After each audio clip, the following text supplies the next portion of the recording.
Zohran Mamdani की victory speech उतनी ही ऐतिहासिक बताई जा रही है जितना उनका न्यूयॉर्क सिटी का मेयर चुने जाना।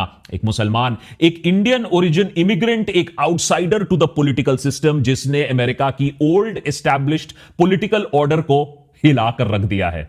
Standing before you, I think of the words of Jawaharlal Nehru. A moment comes but rarely in history when we step out from the old to the new. When an age ends and when the soul of a nation long suppressed finds utterance. Tonight we have stepped out from the old into the new. Jawaharlal Nehru को याद करना, अपनी immigrant होने पर गर्व करना, अपनी मुस्लिम identity से परहेज ना करना। ममदानी की विक्ट्री स्पीच से अमेरिका और इंडिया दोनों की ही राइट विंग दोनों में ही अभी मातम छा चुका है। क्योंकि देखो, टेक्निकली बात देखो तो न्यूयॉर्क सिटी के मेयर की बात हो रही है, कोई राष्ट्रपति तो नहीं बन गया ममदानी। लेकिन डेमोक्रेट्स की यह जीत डोनाल्ड ट्रंप और रिपब्लिकन पार्टी की नींदें उड़ा रहा है, क्योंकि ममदानी अमेरिका में एक नई किस्म की पॉलिटिक्स लाने की कोशिश कर रहा है। और तमाम बिलियनेयर्स और मीडिया और नेतागण ममदानी के इस बदलाव वाली राजनीति को रोक नहीं पा रहे हैं, पब्लिक इंटरेस्ट की पॉलिटिक्स को रोक नहीं पा रहे हैं, उसका तोड़ नहीं है उनके पास। यह चमत्कार से कम नहीं है, क्योंकि न्यूयॉर्क एक एसेंशियल सिटी है। अमेरिका का फ्यूचर उधर से ही तय होता है। Global finance, capital, cosmopolitan culture का गढ़ है न्यूयॉर्क। करीबन 90 लाख लोग, $2.6 ट्रिलियन जीडीपी वाले इस शहर में वॉल स्ट्रीट भी है, यूएन हेडक्वार्टर्स भी है, कहने वाले तो इसे कैपिटल ऑफ द वर्ल्ड भी कहते हैं। यहां किए गए फैसलों की गूंज ना सिर्फ अमेरिका बाकी पूरी दुनिया में महसूस होती है। लेकिन इस शहर में भतेरे प्रॉब्लम्स भी हैं। एक तरफ जहां दुनिया के सबसे ज्यादा 123 बिलियन जिसे अपना घर कहते हैं, वही इस शहर में आम लोगों का जीना मुश्किल हो रहा है। एक छोटा सा घर रेंट पर वो अफोर्ड नहीं कर पा रहे हैं। सिटी बजट से लेकर basic sanitation, public safety, city service, corruption, हर जगह हर पायदान पर आपको मिलेगा कि शहर स्ट्रगल कर रहा है। इसी चीज को ममदानी ने भांपा और अपना इलेक्शन एजेंडा बना दिया। I am young despite my best efforts to grow older. I am Muslim. I am a democratic socialist. And most damning of all, I refuse to apologize for any of this. 34 साल का एक aspiring politician, जिसे 1 साल पहले कोई जानता तक नहीं था, उसे अब न्यूयॉर्क सिटी ने, इतने विशाल शहर ने, अपना मेयर चुन लिया है। इसी के साथ यह पहली बार होगा कि एक इंडियन अमेरिकन डिसेंट का कोई शख्स इस शहर की कमान संभालेगा। साथ ही यह पहला इंस्टेंस होगा जब न्यूयॉर्क सिटी में किसी मुस्लिम को अपना मेयर इलेक्ट किया है। और 100 सालों में सबसे जवान मेयर होगा ममदानी, एक मेयर जो डोनाल्ड ट्रंप की धमकियों से भी नहीं डरता है। Anyone can show a nation betrayed by Donald Trump how to defeat him. It is the city that gave rise to him. And if there is any way to terrify a despot, it is by dismantling the very conditions that allowed him to accumulate power. This is not only how we stop Trump, it's how we stop the next one. 10 lakh से भी ज्यादा लोगों ने seasoned politicians को छोड़कर इस election में ममदानी को वोट दिया है। उस समय जब ट्रंप और मैगा अमेरिका पर राज कर रहे हैं, उनका दबदबा वहां चल रहा है। डेमोक्रेटिक पार्टी तो वैसे में ही तहस नहस है, इस्लामोफोबिया और एंटी इमिग्रेंट सेंटिमेंट अपने चरम पर है। फिर भी उस समय न्यूयॉर्क ने युगांडा में जन्मे ममदानी को अपना नेता चुना है। शायद इसलिए क्योंकि ममदानी न्यूयॉर्क को अच्छी तरीके से समझते हैं। शहर के लोगों का जो एजेंडा है, उनकी जो दर्द है, उनकी जो आवाज है, वो बार बार ममदानी उठा रहे हैं। We are going to freeze the rent for more than 2 million rent stabilized tenants and use every resource at our disposal to build housing for everyone who needs it. And we are going to create universal child care at no cost to parents. Mamdani ने आम लोगों के बढ़ते cost of living और city administration में बढ़ते हुए scandals को, करप्शन को एक्सपोज किया है और कुछ ही महीनों में वो जनता के चहीते बन गए। उसी समय अमेरिका के सबसे ताकतवर नेता, अभिनेता, पूंजीपति, मीडिया सब ममदानी को हराने में लग गए थे। उनका एलिगेशन यह था कि ममदानी की पॉलिटिक्स कम्युनिस्ट है, वो एक जिहादी है, वो एंटी ज्यू इंसान है, जिससे इलेक्शन तो खैर जीतना दूर, उसे अमेरिका से ही दूर कर देना चाहिए क्योंकि वो इलीगल है।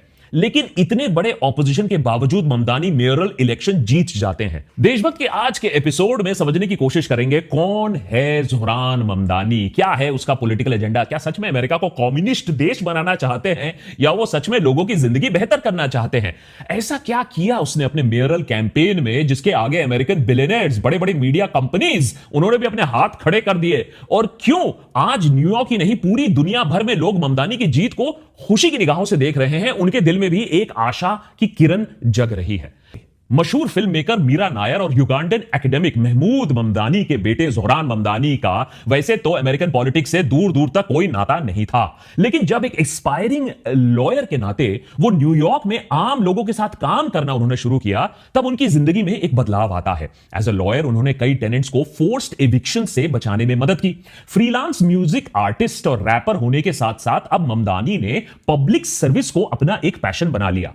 जल्द ही उन्होंने न्यूयॉर्क स्टेट असेंबली में अपनी जगह बनाई। 2020 से लेकर अभी तक जोहरान 3 बार असेंबली में चुने जा चुके थे। फाइनली 2024 में आज से 1 साल पहले उन्होंने न्यूयॉर्क के मेयरल इलेक्शन लड़ने का फैसला किया डेमोक्रेटिक पार्टी के टिकट पर। So my name is Zohran Mamdani. I'm going to be running for mayor next year. Wow. Yes, sir. Wow. And I'm going to be running on that platform. I'm Thank gonna you. vote for you. उस वक्त उन्हें इस contest में as a protest candidate के रूप में देखा जा रहा था।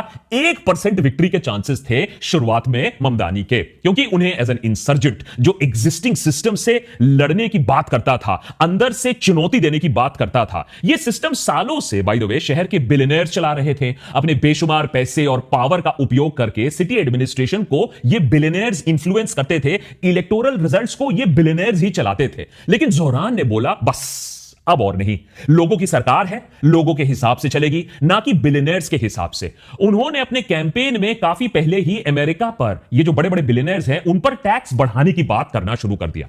फिर क्या था, लग गया टैग एंटी बिजनेस होने का और एक कम्युनिस्ट होने का। लेकिन कम्युनिस्ट ममदानी के एजेंडे पर क्या था? सरकार बदल देने का, अमेरिकन संविधान बदल देने का, डेमोक्रेसी खत्म कर देने का? ना, उनका जो कॉन्सेप्ट है, एजेंडा है, काफी सिंपल है, रेंट कंट्रोल का, ताकि लैंडलॉर्ड फिरौती पर ना उतर आए। पूरे शहर में फास्ट और चीप बसेस लॉन्च करने का, गवर्नमेंट रन ग्रोसरी स्टोर, माने जैसा कि हमारे राशन की दुकान होती है वो लगाने का, जिससे लोगों को सस्ता राशन मिल पाए, और शहर के पुलिस डिपार्टमेंट को रिफॉर्म करने का। यह सब है जोहरान ममदानी का खतरनाक प्लान, जिससे अमेरिका को खतरे में है आने वाली फीलिंग हो गई थी। दरअसल बात सिंपल है, ममदानी अपने आप को एक डेमोक्रेटिक सोशलिस्ट कहते हैं।